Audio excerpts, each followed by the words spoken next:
चीन ने इस बात की पुष्टि की है कि पिछले साल भारत के खिलाफ लड़ाई में उसने पाकिस्तान की मदद की थी। यानी युद्ध के एक साल बाद पहली बार चीन ने पाकिस्तान को तकनीकी सहायता की बात स्वीकारी है। वहीं भारत शुरू से ही ये बात जानता था। अब चीन की नाक में दम करने के लिए भारत ने great Nicobar project Indo Pacific के रूप में बड़ा प्लान तैयार किया है। साउथ चाइना मॉर्निंग पोस्ट ने चीन के सरकारी ब्रॉडकास्टर सीसीटीवी ने झांग हेंग का इंटरव्यू दिखाया है। झांग ने इंटरव्यू में कहा कि उनके देश ने लड़ाई के दौरान पाकिस्तान को J-10CE विमान के लिए तकनीकी सहायता दी थी। बता दें कि Zhang aviation industry corporation of China के Chengdu aircraft design and research institute में इंजीनियर हैं।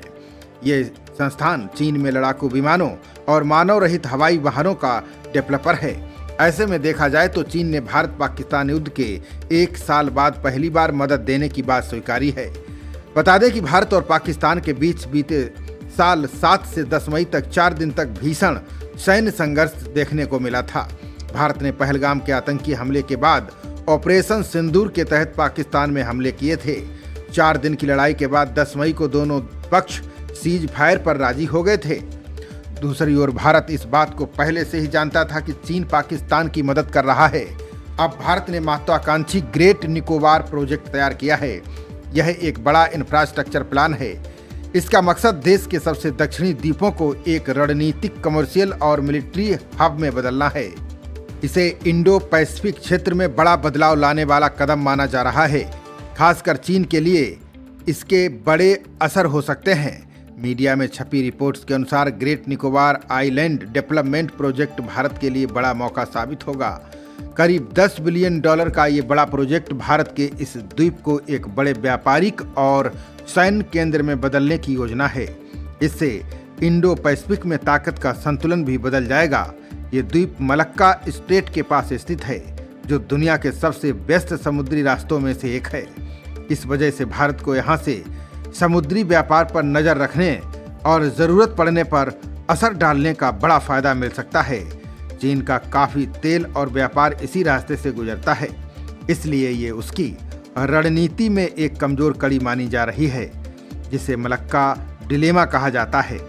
विशेषज्ञों का मानना है कि ग्रेट निकोबार का विकास भारत को पूर्वी हिंद महासागर में समुद्री ताकत बढ़ाने में मदद करेगा, उसकी सैन्य लॉजिस्टिक्स मजबूत करेगा और सिंगापुर और कोलंबो जैसे विदेशी बंदरगाहों पर निर्भरता कम करेगा।